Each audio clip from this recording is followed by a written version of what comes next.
बिस्मिल्लाहिर्रहमानिर्रहीम। अस्सलाम वालेकुम। इसाराना आपकी खिदमत में सलाम पेश करता है। सलामती हो आपके लिए, ढेरों सलामती हो, सेहत तंदुरुस्ती के साथ। पाकिस्तान के बाहर जितने भी पाकिस्तानी हैं और जहां मेरी आवाज़ पहुंच रही हो, मेरा पैगाम मोहब्बत है जहां तक पहुंचे, बहुत शुक्रिया मेरे चैनल को सब्सक्राइब कर रहे हैं। इस वक्त जब मैं आपसे गुफ्तगू कर रहा हूँ और आपसे मैं हम कलाम हूँ, अडियाला के बाहर एक जंग जारी है। मैंने आज सुबह के व्लॉग में कहा था कि आज एक बम फटेगा, बम फट चुका है और हो सकता है कि मैं इसके बाद, इस व्लॉग के बाद दोबारा लाइव आपसे बात करूं, क्योंकि वहां पे जो सूरत हाल नजर आ रही है, आज पीटीआई एक बड़ा फैसला करके ही उठेगी। और जो मुझे हालात लग रहे हैं उसमें यह है कि केपी के हुकूमत कोई ऐसा इकदाम करेगी जिससे पाकिस्तान के अंदर, एक विफाक के अंदर एक बहुत बड़ा झटका जो है वो पहुंच सकता है। ये इस पे बात करूंगा। इमरान खान साहब की सेहत के हवाले से आज मेरे पास 2-3 चीजें हैं।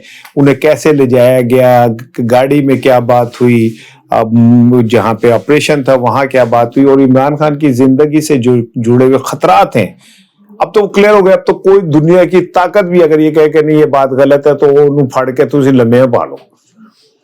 अता तारड़ ने आधी से भी आधी बात आपको बताई है और अता तारड़ ने झूठ 100% में और 200% झूठ मिला के बोला है। इसके ऊपर बात करूंगा। बड़ी इंपॉर्टेंट है ये बात कि इमरान खान की सेहत को वाकई ही पहली दफा, मैं संजीदगी से कह रहा हूं, बहुत सारे थ्रेट्स सामने आए हैं। दूसरी बात यह कि लाहौर में जो मेन होल में गिर के माँ बेटी हलाक, उसके बाद पंजाब हुकूमत का जो एक, अब जिसे कहना चाहिए इंसानियत से आरी चेहरा जो है, भयानक किस्म का वो चेहरा जो सामने आया है, वो बड़ा इंपॉर्टेंट है, उसके ऊपर बात करूंगा। तीसरी बात यह कि आज दफ्तर खारजा ने यह तो कह दिया कि जी फौज हम नहीं भेजेंगे गाजा में, लेकिन एक फौज के करीब जाने जाने वाले और मुस्लिम लीग नून के करीब जाने जाने वाले एक तजिया निगार साहब ने बहुत बड़ा दावा किया है। ये दावा क्या है पाक फौज के दस्ते भेजे जाने के हवाले से? ये 3 चीजें इतनी इंपॉर्टेंट हैं जिस पे आज मैंने आपसे बात करनी है। पहले आ जाए इमरान खान की सेहत के हवाले से। कल पूरा जोर लगाया ये जा रहा था कि जी इमरान खान की सेहत के हवाले से ये कहा जाए जी को ऐसी कोई चीज नहीं हुई, इमरान खान बिल्कुल ठीक है। यहां तक के अंदाजा करें कि सूबाई वजीर इत्तलात पंजाब की जो है, उन्होंने कहा ये फेक खबर है, और साथ ही उन्होंने तबर्रा भेजा उन सहाफियों को जो इस खबर पे बात कर रहे थे। अब क्या मेरा सवाल है कि ऐसे लोग जो ये कह रहे थे कि खबर झूठी है और उन्होंने जाके मीडिया के अंदर भी ये सारा कुछ किया, तो क्या उनके ऊपर कोई पीका ऑर्डिनेंस लगेगा?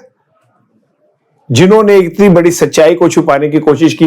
और फिर ये बात कि इमरान खान की जो सेहत है वो उस पे ये जो सवाल उठ रहे हैं कि जब उन्हें ले जाया गया, उनका ऑपरेशन हुआ, वो कह रहे 20 मिनट में तो किसी बच्चे के दाने के चीरा लगाना हो तो 20 मिनट नहीं लगते। आप एक हाई प्रोफाइल दुनिया की शख्सियत के आंख का आपको ऑपरेट कर रहे हैं तो आप कह रहे हैं जी 20 मिनट में हो गया। उन्हें लाजमी तौर पे एनेस्थीसिया दिया गया होगा। एनेस्थीसिया का मतलब आप समझते हैं कि बेहोशी। आपको पता है कि इस तरह के जो ऑपरेशन होते हैं उससे पहले जो भी पेशेंट होता है उसके लवाहिकीन से दस्तखत लिए जाते हैं, उस ऑपरेशन की इजाजत ली जाती है। तो किससे इजाजत ली? डॉक्टरों ने। इमरान खान को एनेस्थीसिया दिया गया, उनकी आंख का ऑपरेशन हुआ। ये कहा जाता है कि जब ये वो वहां गए हैं तो एक तो पहले गाड़ी, वो जिस गाड़ी में वो उन्हें ले जाया गया, वो गाड़ी इस तरह की थी कि बाहर से खुल ही नहीं सकती थी, शीशे काले थे। गाड़ी को उस जगह खड़ा किया गया जहां कोई बंदा नहीं आ सकता था। उससे पहले हॉस्पिटल के सारे सीसीटीवी कैमरे जो हैं वो वहां से रिमूव कराए गए। अमले के, जेल के अमले के, डॉक्टर्स के और हॉस्पिटल के उस तमाम रास्ते के जहां जहां खान साहब का जाना हो सकता था, उनसे पहले मोबाइल ले लिए गए। और वहां पे एक कर्फ्यू था, चिड़ी पर नहीं मार सकती थी।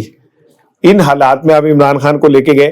یہ ایک سنو نیوز کے بیورو چیف ہیں یاسر حسین, وہ کہتے ہیں کہ گاڑی میں جب خان صاحب بیٹھے اور خان صاحب نے بیٹھنے کے بعد کہا جو عملہ تھا وہاں پہ گاڑی میں کہ چلو میں کسی بہانے باہر تو آیا, خان صاحب زندہ دل آدمی ہے, تو کہتے ہیں کہ سختہ طاری تھا, کوئی بندہ بات نہیں کر رہا تھا, اتنا ان لوگوں کو ڈرا دیا گیا تھا کہ آپ نے خان صاحب سے ایک جملہ بھی نہیں بولنا. جب وہ وہاں گئے ہیں تھیٹر میں تو ڈاکٹر نے کہا, یہ میں کوٹ کر رہا ہوں, وہ لوگ جو صحافی جنہوں نے یہ دعوے کیے اور ان کے پاس ایویڈنس ہیں تو انہوں نے کیے, ظاہر ہے جو ڈاکٹرز آپریٹ کر رہے تھے یہ انہی کے قریب کی گفتگو ہے کہ ڈاکٹر نے کہا خان صاحب کو کہا لیٹ جاؤ, تو خان صاحب نے کہا کہ بیٹھ کے نہیں میرا ٹریٹمنٹ ہو سکتا. انہوں نے کہا نہیں سر یہ آپ کو بیٹھ کے ہی ٹریٹمنٹ ہوگا. اس سینسٹیو ماحول کے اندر آپ خان صاحب کے جملے اندازہ کر لیں کہ وہ اپنے پیروں پہ کھڑا کو بیٹھنے سے لیٹنے سے انکاری ہے. اسٹیچر کی کہا گیا, انہوں نے کہا اسٹیچر نہیں پیدل جانا ہے, میں فٹ آدمی ہوں, میں کوئی نواز شریف ہوں, میں کوئی زرداری ہوں جو اسٹیچر پہ لیٹ کے جاؤں گا. پھر جس طرح ان کے ساتھ آپریٹ کیا گیا, اب سوال یہ کہ خدا نہ خواستہ اللہ نہ کرے اگر کچھ عمران خان صاحب کے ساتھ کچھ ابھی نبی ہوتی تو کون ذمہ دار تھا؟ یعنی آپ عمران خان کے نام سے اتنے خوف زدہ ہیں, اتنے خوف زدہ ہیں کہ آپ کو یہ خوف ہے کہ کہیں یہ بات ہلکی سی بھی باہر پھیل گئی کہ عمران خان پیمز آیا ہوا ہے تو کہتے پنڈی پار نہ جائے, اسلام آباد نہ چوک ہو جائے. آپ ایک شخص سے اگر اتنے خوف زدہ ہیں تو ہار کیوں نہیں مان لیتے, اس سے ہاتھ کیوں نہیں اٹھا لیتے کہ جی ہاں جی چلے میں مان لیتا ہوں. ابھی ڈاکٹر فیصل کے متعلق آج یہ کہا جا رہا ہے کہ ہو سکتا ہے ان کی ملاقات ہو عمران خان سے. بڑی اچھی بات ہے اگر ہو گئی تھے تو مطلب بچت ایسے ہی چیز ہے, لیکن آج اڈیالہ کے باہر کوئی نہ کوئی کام پڑنا ہی پڑنا ہے. جو سہیل آفریدی ہے انہوں نے جب ہے وہاں پہ پولیس والوں سے گفتگو ہوئی تو سہیل آفریدی نے کہا کہ جی اتنے دس دیو جا کے سارے انہوں کہ آج آئی جی نہیں جی گل ہونی کہ وہ ایسے کوئی آج نہیں ہوگا کہ بس میں چلا جاؤں گا, میں کچھ کر کے ہی جانا ہے. اب سوال یہ وہ کیا کر سکتے ہیں اڈیالہ کے باہر, بندے تو نہیں مار سکتے نا, کو پھڑکا تو نہیں سکتے. میری کیلکولیشن یہ, کیونکہ سلمان اکرم راجہ صاحب کو بھی میں نے پہلی دفعہ غصے میں دیکھا ہے اور وہ کل سے تل ملاتے پھر رہے ہیں. کہا یہ جا رہا ہے کہ سلمان اکرم راجہ جیسا سافٹ سپوکن آدمی جو ہے وہ بھی غصے میں, اور وہ اس نتیجے میں پہنچے کہ اگر اب پی ٹی آئی نے خاموشی اختیار کی تو عمران خان کی صحت کے حوالے سے وہ ہاتھ دھو بیٹھیں گے. بڑی خوفناک سچویشن ہے. اگر میں یہ کہوں کہ عمران خان کی صحت نہیں, زندگی کے اوپر سوال اٹھ گئے تو میں کو اس جذباتیت میں نہیں کہہ رہا. ایک بندے نو تسی لے کے جا رہے ہو, انہوں آپریٹ کر رہے ہو, انیستھیزیا دیا گیا ہوگا جو جس طرح مجھے لگ رہا ہے, تو آپ نے پوچھا ہی نہیں, یہ کون سا طریقہ ہے؟ اور جو ڈاکٹرز عمران خان کے ہیں جنہیں آپ نے پچھلے 1.25 سال سے نہیں ملنے دیا گیا, ان کو آپ نے وہاں بلا کے آپ نے انہیں ذلیل کر کے بھیج دیا. اب یہ میری اطلاعات ہیں کہ ہو سکتا ہے کہ اگلے 24 گھنٹوں کے اندر عمران صاحب کے جو ذاتی معالج ہیں ڈاکٹر فیصل, ان کی عمران خان سے ملاقات کرا دیجئے. یہ بھی پاسبل ہے کہ آج کچھ لوگ عمران خان سے ملاقات کریں. جب میں یہ ویلاگ آپ سے کر رہا ہوں تو میں تو اب پریزنٹ جو سچویشن ہے میں اس کے سامنے رکھ کے بات کر رہا ہوں, اور میں یہ فیل کر رہا ہوں کہ ہو سکتا ہے کہ عمران خان صاحب کی ملاقات آج ہو جائے, اور جس سے وہ باہر آ کے یہ بات کا اعلان کرے کہ خان صاحب بالکل فٹ فاٹ ہیں, اللہ انہوں نے فٹ فاٹ رکھے. لاہور میں کل داتا صاحب کے سامنے وہاں کنسٹرکشن ہو رہی ہے. پہلے تو وہ آپ کو پتا ہے نا کہ وہ پرندہ مارکیٹ ہی ساری اڑا دی گئی, اور جس طرح وہاں بلڈوزر پھیرا گیا, کہا جاتا ہے کہ ان پرندوں کی چیخوں کی آواز جو ہے راتوں کو وہاں بلند ہوتی رہی, جو رپورٹڈ ہے, میں وہ رپورٹڈ بات کر رہا ہوں. اور وہاں پہ داتا صاحب کے سامنے جو تاریخی عمارتیں وہ ساری اڑائی جا رہی ہیں. کل ہی میں نے اپنے پروگرام میں یہ بات کی تھی, تب یہ واقعہ نہیں ہوا تھا کہ یہ اتنے بے دردی سے وہاں پہ بلڈوزر چلائے جا رہے ہیں, اور پھر اس کے بعد وہاں نہ کوئی پروٹیکشن ہے, ہول کھلے ہوئے ہیں, کوئی بورڈ نہیں لگا ہوا کہ خطرناک علاقہ ہے, یا وہاں کو عملہ نہیں کھڑا ہوا جو بتایا کہ بھائی ان کی موت ہے آگے.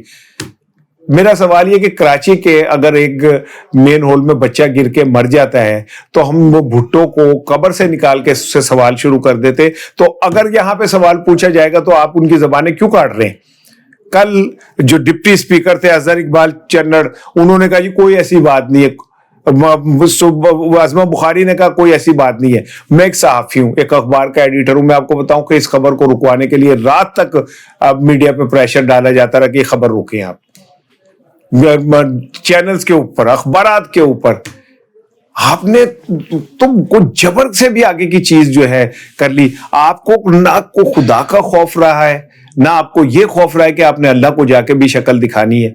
आप इस सतह के अंधे हो गए अपने गुस्से के अंदर कि आप एक बुलडोजर ताकत का पकड़ रखा है और आप सबको उसमें रोंदे जा रहे हैं। जुल्म की इंतहा देखे, पंजाब पुलिस की बेइज्जती की इंतहा देखे कि माँ बेटी गटर में गिर गए, सास चीखे मार रही है और पुलिस ने क्या किया कि उसके शौहर को और उसके बाकी रिश्तेदारों को पकड़ के थाने बंद कर दिया।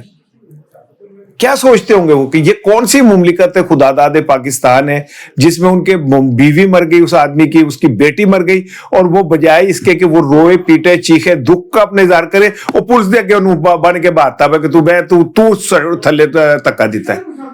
शर्म नहीं आती उन पुलिस एहलकारों को? उनके घर माँ बहन बेटी नहीं है, उनके घर मौत नहीं होती? उनको अल्लाह नहीं याद? उन्हें ये याद नहीं कि ये वर्दी, ये बैज, ये टोपियां यहीं रह जाएंगी सारी? आपको अल्लाह के सामने जाके जवाब देना होगा। आज भी वो जो वहां का थाने का एसएचओ है भाटी गेट का, उसने वो बात नहीं करनी थी मीडिया से, क्या कहते हैं लवाहिकीन को, उन्हें पकड़ के जबरदस्ती ले गया। इतने ज्यादा आप तो मुझे लग रहा है कोई हिटलर से भी आगे की चीज निकल गए। उसके दौर में भी मेरा ख्याल है इतनी पाबंदियां नहीं थी जितनी पाबंदियां आपने आज के दौर में लगा दी हैं। अब तीसरी चीज की तरफ मैं आता हूं। दफ्तर खारजा ने जनाब प्रेस कॉन्फ्रेंस करते हुए कहा कि जनाब अब हमारी पाक फौज जो है वो गजा नहीं जाएगी। अब यहाँ से सुने, रिजवान रजी आप जानते होंगे, वो मेरे साथ प्रोग्राम करते हैं पब्लिक टीवी के ऊपर, और रिजवान रजी कहा यह जाता है कि वो मुस्लिम लीग नून और एस्टेब्लिशमेंट के करीब है, और वो इसे छुपाते भी नहीं है। मरियम साहिबा ने तो उन्हें अपना दादा करार दिया कि रिजवान रजी मेरा भी दादा है, और ट्वीट किया रिजवान रजी के सब। रिजवान रजी ने आपसे कुछ दिन पहले प्रोग्राम में कहा था कि जी पाकिस्तान की फौज के दस्ते वहां नहीं जाएंगे, लेकिन आज उन्होंने मेरे साथ प्रोग्राम में कहा कि जी उन्हें ये इतला मिली है कि पाकिस्तान के कुछ दस्तों को तैयारी का हुक्म दिया गया है, वो तैयारी कर रहे हैं। तैयारी से मुराद ये होती है कि जब किसी ने जाना हो तो उन्हें उस वहाँ की इन्वायरमेंट और चैलेंजेस के मुताबिक तैयारी कराई जाती है। अब ये रिजवान रजी का बहुत बड़ा दावा है कि अब जो है वो दस्तों की तैयारी हो रही है, पहले रोक दी गई थी, अब फिर दोबारा हो रही है। मुझे नहीं पता कि वो जाएंगे या नहीं जाएंगे, मैं तो रिजवान रजी को कोट करते हुए आपसे ये बात कर रहा हूँ, क्योंकि आजकल सहाफ़ी इधर के हो या उधर के हो, भाई उनकी ही बात को जो है मैं वो अहमियत देता हूँ। अदनान हैदर मेरा छोटा भाई है, पब्लिक पे प्रोग्राम करता है, आज उसने उड़ा के रख दिया आपके वजीर इत्तलात को और वजीर दिफा को। उसने देखे, मैंने अभी उसे फोन करके कहा कि मुझे तुम पे फख्र है। उसकी वजह यह है कि इस जबर के माहौल में भी कुछ लोग हैं जो सवाल करना जानते हैं, जो सवाल कर रहे हैं, अपना सब कुछ दांव पे लगा के। उन लोगों को आप हीरो के तौर पर ट्रीट करें जो पाकिस्तान में रह के और हक सच की बात बुलंद कर रहे हैं। उसने अदनान हैदर ने सवाल किया उनसे कि आप कह रहे हैं कि जी अब ऑपरेशन की जरूरत नहीं है, तो जब ये बात वो कह रहा था सुहेल अफरीदी, तब आप उसे कह रहे थे कि ये तो दहशतगर्दों का साथी है। आज आप कह रहे हैं कि जी क्या नाम है अब वहां ऑपरेशन की जरूरत नहीं है, तो फिर ये इतनी नकल मकानी लोगों को घर छोड़ने पे मजबूर क्यों किया आपने? और ये जो आप कहते हैं कि आईबीओ जो है यानी इंटेलिजेंस बेस्ड ऑपरेशन जो है वो जारी रहेंगे, तो और केपीके में इसके तो पंजाब में भी वो तो हो रहे हैं, तो फिर आप पंजाब को और केपीके को इक्वल क्यों नहीं लेते? कोई जवाब नहीं था, क्योंकि ऐसे सवालों का किसी के पास कोई जवाब नहीं होता। अस्सलाम वालेकुम।